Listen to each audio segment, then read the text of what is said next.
Keep Right with Ralph K. Ginorio, The Echoes of Falling Republics. There are 4 boxes to be used in the defense of liberty: soap, ballot, jury, and ammunition. Use in that order. This axiom applies equally well to all systems of popular government. The United States of America is no democracy. It was never intended to be. Our founding fathers knew full well that Athenian democracy had been a short-lived disaster. Ultimately, desperate and distracted Athenians gave their freedoms up in return for the false promises of security offered by demagogues. So it always is with direct democracy. Those who inherit freedom never maintain their civic focus enough to keep freedom over the long term. True freedom is ever only for those brave enough and diligent enough to make the real personal sacrifices necessary for its existence. Our federal republic is based on Rome's. After ejecting its kings, the Roman Republic successfully endured for roughly twice the current 250-year duration of America's republic. Instead of Athenian universal participation, our citizens, like Rome's, elect officials with limited powers, balanced, to maintain and mandate mutual cooperation to prevent any one official from taking total power and becoming king. Our civic duty is to be well-educated, thoughtful, and responsible with our personal franchise.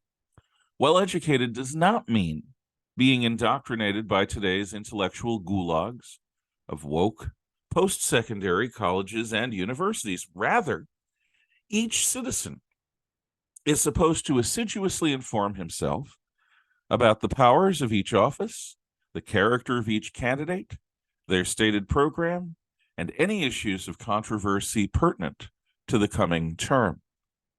This Republican standard of civic duty is much more achievable than the Athenians' idealistic democratic notion that a critical mass of citizens would make themselves informed about each and every matter that comes before their General Assembly. And yet today, every single problem with America's contemporary republic is rooted in the distractibility and avarice of a critical mass of America's voters. We have gotten the contemptible state of current U.S. politics that we as a people, and to our shame, both demand and deserve.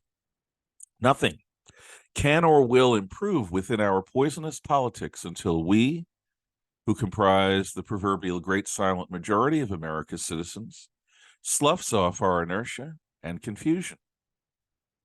We must bestir ourselves to scrupulously vote for the good of the long-term interests of our republic, instead of what is expedient at the time for our faction. Unless we force an end to open corruption and insist on civic virtue in our leaders, unless we work hard enough to reclaim power from a parasitical political class and their permanent bureaucracy, matters will only deteriorate further towards the rapidly approaching fall of the American Republic. Roman citizenship was earned, not given as a birthright. Only those men who personally risked their lives in the legions were permitted to participate in politics. Since Romans provided their own weapons and armor, the wealthiest fought in the front ranks of battle, the middle class in the second rank, and the poor in the third rank. The social order was reflected in the life and death crucible of the battlefield. Civil cohesion was strengthened when men literally followed their employers into battle. In Starship Troopers, Robert A. Heinlein's thoughtful book, and not Paul Verhoeven's sarcastic movie, the Roman concept of service equals citizenship was modernized for today's American age. Only by personally risking one's one and only life for the Republic does a person earn the moral right to help shape its future. Non-citizen residents could become rich, educated, and prominent in business and culture, but only veterans could elect officials, and only they could hold office. Those whose physical or mental characteristics would preclude military service could still earn citizenship by putting their life at risk for the common good in other ways. Dangerous work in the mines, fighting forest fires, or analogous risky occupations could be undertaken for a term of service. Even a person with limited physical or intellectual capacity could volunteer to do something dangerous for the common good. The key was bravery. Does the good of society matter enough to you as an individual to make you step into harm's way? If not, then enjoy the benefits of the sacrifices of others, but do not expect to be allowed to vote. This simple test of civic virtue worked for Rome, making the critical mass of citizens highly motivated to take their civil responsibilities seriously. In this, Romans employed the soapbox for speaking and the ballot box for deciding. We, on the other hand, permit people who are utterly dependent on welfare to exercise full citizenship rights. As much as I decry Willard Mitt Romney as a betrayer of conservative hopes, and I do, he was correct when he was caught on camera saying that about 40% of American voters receive some kind of federal assistance. Since the modus operandi of the Democrat Party is to purchase votes with taxpayer money, these 47%, now more, will never vote to cut their own welfare benefits by voting Republican. This state of affairs is absolutely intentional. In no responsible system of emergency relief should physically and mentally healthy individuals be permitted to become permanent wards of the government. Like the rest of us, they should adapt by adopting a solid work ethic, retraining to acquire new skills, and moving to where the work is. There should be no such thing as a job that Americans won't do. Yet, not only has the dole become a permanent way of life for shocking numbers of Americans, but they earn their benefits by reliably voting Democrat. This is a direct conflict of interest. Those who are on government assistance should absolutely have their franchise suspended until they achieve self-sufficiency, as welfare should be temporary for those who are able.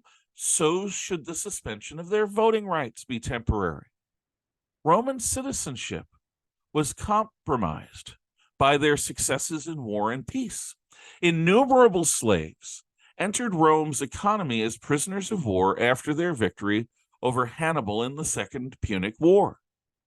As the Republic's empire grew, free Romans found it increasingly impossible to keep family farms or to find gainful employment. A veteran fresh from legionary service often found his farm absorbed by a local plantation and his family begging on Rome's mean streets. His skills as a blacksmith or carpenter were not marketable because anyone who hired him was in direct competition with other businesses which exclusively used slave labor. Consumers would simply not spend more for nails or cabinets made by a free citizen. These desperate Romans, the proletariat, were the destiny of what passed for Rome's middle and working classes. They could riot and destroy Rome, and they could vote, but they had little hope of working their way back to a better life. Soon, these poor wretches would become mere political pawns. This should sound familiar to those many Americans who, in generations past, earned good livings in factories. Today, there is little hope for those best suited to work hard in industry because Americans have priced themselves out of the labor market internationally. Environmental regulations have made us even less competitive. About a century before Christ, Rome's popular party leaders, Tiberius and Gaius Gracchus, proposed land reform. They suggested a maximum acreage for plantations, with the extra land bought by the Republic. This land would then be sold to the desperate proletarians at favorable rates to get them out of the city and productively back onto the land. Their opponents, the party of the best and brightest, optimates, rightly objected. They argued that any government who could lawfully seize lawfully acquired property was a tyranny, the antithesis of their republic. Into this impasse came the replacement of votes with violence. Each of the Gracchi were assassinated in their turn, publicly, by prominent clients of their optimate political opponents. One assassination went unpunished, the other had the actual murderers executed, but with no penalty for the powerful politicians who ordered these killings. This was a critical turning point. The jury box no longer functioned. The justice system had become politicized. This is precisely where the United States is right now. The Federal Department of Justice and the courts have taken sides against Republicans and conservatives without a fair and impartial, independent judiciary. There can be no freedom and no real republic. In Rome, the ammunition box had replaced the soap box, ballot box, and jury box. Once murder was permitted to short-circuit debates and majority votes, murder became the preferred way to win political contests. Why talk to a person when you can just kill him? Rome's citizens accepted this new normal. This was the moment when they lost their republic. The next step soon came when Rome was threatened by a barbarian horde, the Cimbri. Several senatorial armies had been crushed as these savages moved down Italy towards Rome. Gaius Marius, a low-born soldier who had extorted money from every mine in Spain during his governorship there, had become, by doing so, the wealthiest man in the Republic. Marius offered to stop the Cimbri on his terms. A panicked Senate agreed to his terms, all of them. Marius now hired a new army directly from the proletariat.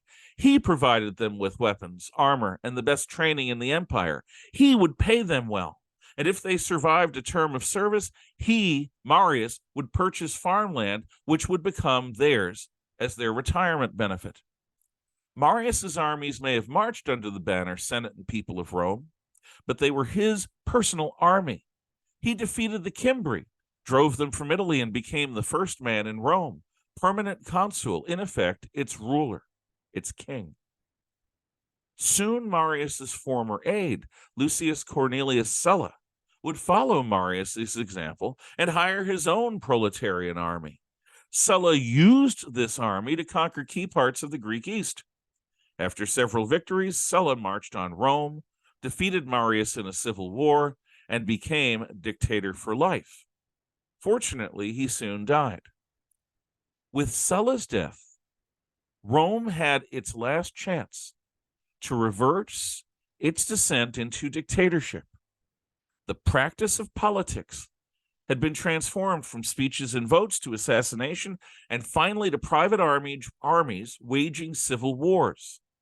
The ammunition box now reigned supreme. If only the Senate and people of Rome had stood up and taken their power back. Alas, they did not.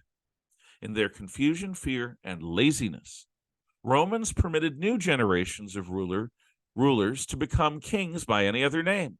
Pompey, Crassus, Caesar, Antony, and eventually Octavian, who became Augustus, wielded royal power to the thunderous acclaim of Rome's crowds, with the approval of Rome's Senate. Demagoguery had come to Rome. Great men promising to protect poor Romans from the challenges of life.